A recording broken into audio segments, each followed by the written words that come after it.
안녕하세요. 유익한 건강 정보를 귀에 쏙쏙 박히게 알려드리는 산부인과 전문의 닥터정연입니다. 오늘은 산부인과 검진을 했을 때 자궁 내막이 두꺼워요 라는 이야기를 들었을 때 생각해 볼 수 있는 세 번째 질환인 자궁 내막암에 대해서 알려드리려고 합니다.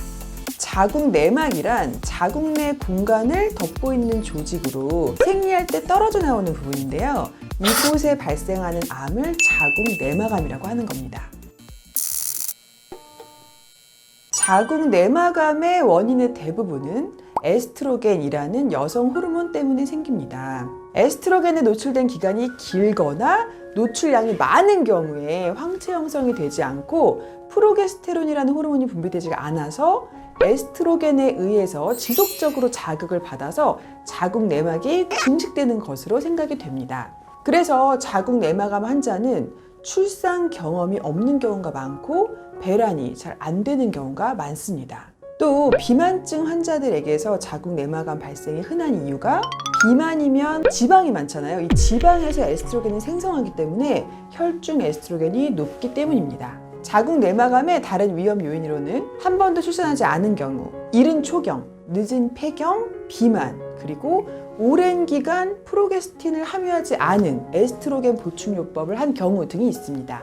그럼 자궁 내막암의 증상에는 어떤 것이 있을까요? 가장 흔한 증상은 폐경 후의 자궁 출혈입니다. 환자들의 90% 정도에서 나타나는 증상이죠. 폐경 전의 여성에서는 월경 과다증이 흔한 증상으로 나타납니다.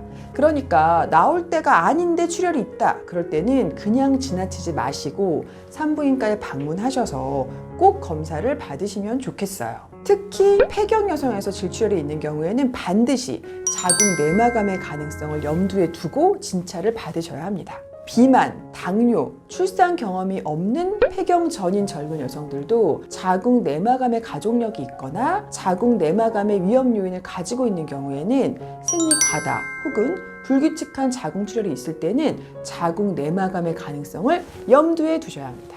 출혈 다음으로 중요한 증상은 비정상적인 질 분비물인데요. 처음에는 엷은 분비물이지만 점점 피가 섞인 질 분비물로 변하게 됩니다. 암이 더 진행되면 골반에 통증이 생긴다거나 체중이 감소하고 전신 쇠약 증상이 나타나고 심한 출혈로 인해서 빈혈을 일으키기도 합니다. 자궁 내막암은 타목시펜이라는 호르몬제로 치료한 유방암 환자에게서도 종종 발생을 합니다. 만일 이 호르몬제를 복용하고 있다면 정기적으로 자궁 내막암 검진을 받으셔야 합니다. 자궁 내막암은 자궁 안에 기구를 넣어서 자궁 내막 조직을 긁어내는 자궁 내막 소파술 또는 자궁경을 통해서 직접 눈으로 자궁 내막을 확인하면서 의심스러운 부분을 조직 검사해서 확진을 하게 됩니다. 또 다른 방법으로는 외래에서 초음파 검사로 의심소견이 있다면 가는 관인 파이페를 이용해서 수면마취 없이 간단하게 자궁 내막 조직을 흡입해서 조직 검사를 할 수도 있습니다.